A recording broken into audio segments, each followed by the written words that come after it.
بسم اللہ الرحمن الرحیم۔ صلاح الدین ایوبی نے باطنیوں کے تمام گروہوں کا خاتمہ کرنے کا فیصلہ کر لیا، پھر اس ارادے سے شام کی طرف بڑھا اور اس نے ان بدعقیدہ لوگوں کی بستیاں اجاڑنی شروع کر دیں۔ چونکہ صلاح الدین کو باطنیوں کی کمیل گاہوں کا صحیح پتہ نہیں تھا، اس لیے بہت سے حشاشین خفیہ راستوں سے فرار ہو کر اپنے امیر سنان کے پاس پہنچ گئے، جو عرف عام میں شیخ الجبال کہلاتا تھا۔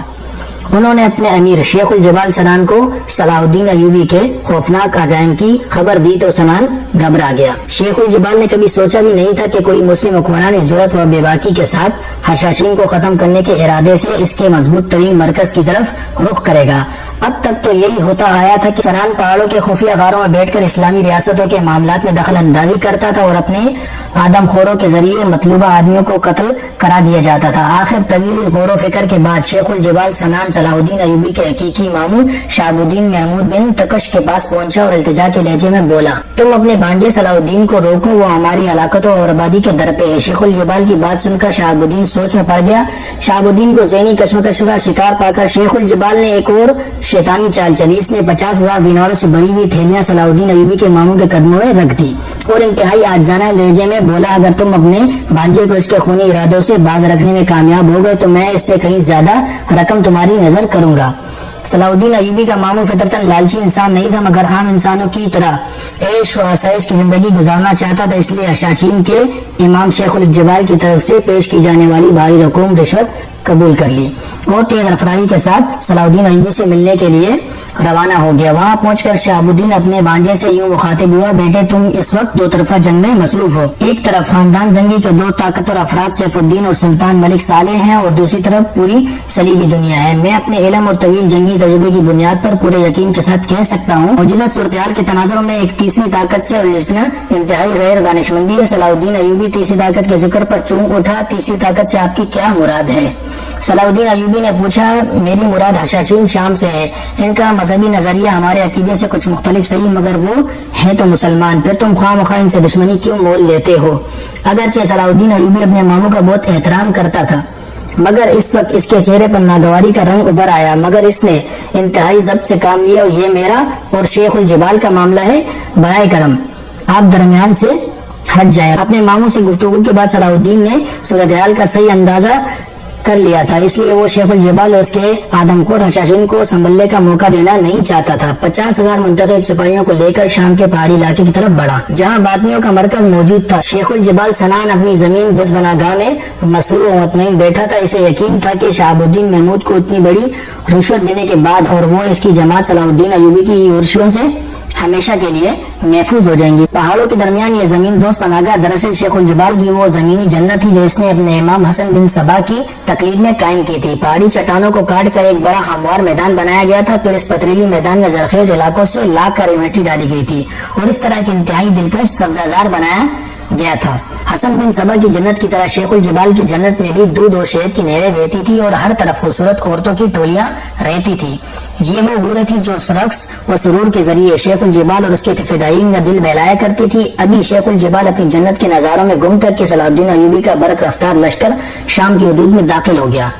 جب یہ صلاح الدین ایوبی کا لشکر شام کی حدود میں داخل ہوا تو اس اچانک افتاد سے پورا شہر سہما ہوا تھا، مگر صلاح الدین ایوبی کے نقیبوں نے گلی کوچوں میں گھوم کر عام شہریوں کو یقین دلایا تھا کہ لشکر اسلام جنگ کی غرض سے نہیں، چند باغیوں کی گرفتاری کے لیے شام کی حدود میں داخل ہوا ہے۔ عیسائی سالار نے اپنے کچھ معتبر آدمیوں کو اس اطلاع کے ساتھ شیخ الجبال کے پاس بھیج دیا کہ اپنی دفاعی انتظامات مضبوط کرے، کیونکہ صلاح الدین ایوبی اس کی تلاش میں شام آ پہنچا ہے۔ صلاح الدین ایوبی شیخ الجبال سنان کے خفیہ مراکز کے بارے میں کچھ نہیں جانتا تھا، اس لیے اس نے مقامی معززین کو طلب کیا اور ان کے سامنے تمام صورتحال بیان کرتے ہوئے کہا، میں اس سلسلے میں آپ حضرات سے صرف اتنا تعاون چاہتا ہوں کہ اس شیاطین کے خصوصی پناہ گاہوں کی نشاندہی کر دیں تاکہ ایک ہی کوشش میں ان تمام فتنہ گروہ کا خاتمہ کیا جا سکے۔ صلاح الدین ایوبی کی باتیں سن کر اس وقت موجودہ تمام معززین شام گہری سوچ میں ڈوب گئے۔ ان کی یہ کیفیت دیکھ کر صلاح الدین ایوبی نے یہی سمجھا کہ یہ مقامی لوگ شیخ الجبال سے خوفزدہ ہیں، اس لیے اس کے بارے میں کچھ بتانے سے گریزہ ہیں۔ صلاح الدین ایوبی نے اپنے اس اندیشے کا اظہار کیا تو شام کے ممتاز عالم عبد الرحمن بن سعد نے جواباً کہا، ہم حشاشین سے خوفزدہ نہیں، اصل میں وہ ایک انتہائی منظم گروہ ہے، کوئی نہیں جانتا شیخ الجبال کے ماننے والے کہاں ہیں اور کس بھیس میں ہیں۔ میری آپ سے درخواست ہے کہ پوری تحقیق کیے بغیر ہر کسی سے ملاقات نہ کریں. ہماری اطلاعات کے مطابق حشاشین کی پناہ گاہیں اسی سلسلے کے حصار میں ہیں، مگر یہ بات پوری یقین کے ساتھ نہیں کہی جا سکتی کہ شیخ الجبال کس پہاڑی غار میں روپوش ہے. یہ بھی سننے میں آیا ہے کہ فدائین کی ایک بہت بڑی جماعت ہر وقت اس کی حفاظت کے لیے موجود رہتی ہے. یہ بات تو عام طور پر مشہور تھی کہ سنان شام کے سلسلے کوثار میں رہتا ہے اور اس لیے اس نے شیخ الجبال پہاڑیوں کا بزرگ یا امیر کا لقب اختیار کیا تھا. صلاح الدین ایوبی نے نماز فجر ادا کی اور دیر تک بڑے پرسوز لہجے میں اپنی اس مہم کی کامیابی کے لیے دعائیں مانگتا رہا. اس نے دوبارہ معززین شہر سے ملاقات کی خواہش ظاہر کی. ظہر کی نماز کے بعد تمام عمائدین شہر صلاح الدین ایوبی کے خیمے میں جمع ہوئے تو صلاح الدین ایوبی نے ان سے کہا کہ یہاں حشاشین کی کوئی عبادت گاہ موجود ہے. عبد الرحمن بن صاحب نے کہا یہاں باطنی عقیدے سے تعلق رکھنے والے افراد کی ایک درسگاہ موجود ہے جسے وہ دارالعمل کے نام سے پکارتے ہیں. اسی جگہ میں اس کی دینی و تعلیم و تربیت ہوتی ہے. یہیں وہ اپنے طریقے سے عبادات کرتے ہیں. کیا ہماری اور ان کی عبادات میں فرق ہے؟ عبادت میں کیا ذکر؟ جب حشاشین کا پیغمبر ہی الگ ہے تو پھر ان کا اور ہمارا طریقہ عبادت کس طرح یکساں ہو سکتا ہے؟ یہ سب کے سب اس مردود ساحر الموت حسن بن صبا کے ماننے والے ہیں جس کی زندگی کا ایک ہی مقصد ہے کہ اہل ایمان کی صفوں میں انتشار برپا کیا جائے. ان لوگوں کا پہلا ہدف وہ مسلمان ہوتا ہے جو اسلام کی ترویج اور ترقی میں سرگرم نظر آتا ہے. صلاح الدین ایوبی نے مؤدبانہ لہجے میں کہا کیا اسلامی فقہ کسی بھی اعتبار سے حشاشین کو مسلمان تصور کرتا ہے؟ ہرگز نہیں.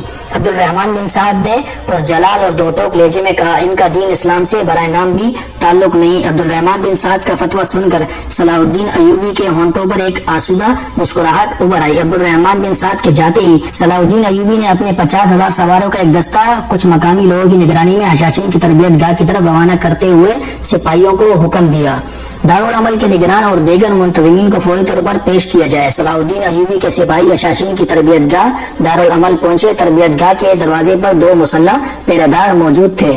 وہ صلاح الدین ایوبی کے سپاہیوں کو دیکھ کر گھبرا گئے. انہیں پہلے ہی خبر مل چکی تھی. شیخ الجبال نے فوری طور پر انہیں خفیہ پیغام دیا تھا کہ صلاح الدین ایوبی کے لشکر کے ساتھ کسی قسم کے تصادم کی راہ اختیار نہ کی جائے اور ذہانت و تدبر کے ساتھ اس بلا کو یہاں سے ٹال دیا جائے. آپ لوگ کون ہیں اور یہاں کیوں آئے ہیں؟ ایک حشاشی پہرےدار نے صلاح الدین ایوبی کے سپاہیوں سے پوچھا.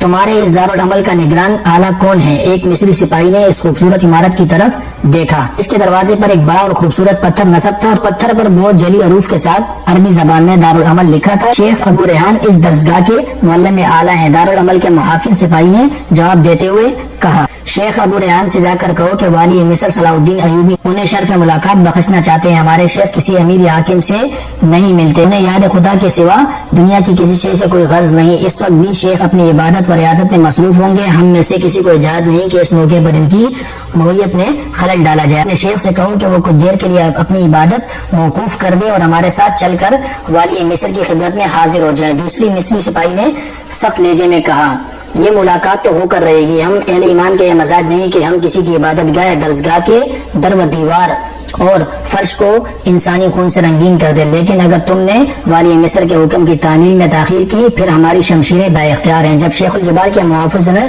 اندازہ کر لیا کہ یہ طوفان کی طرح ٹلنے والا نہیں تو ان میں سے ایک دارالمعامل کی عمارت کے اندر چلا گیا. پھر وہ کئی پرتیج راستوں اور تہخانوں سے گزر کر ایک زمین دوست کمرے میں پہنچا. پھر اس نے دروازے پر دستک دی.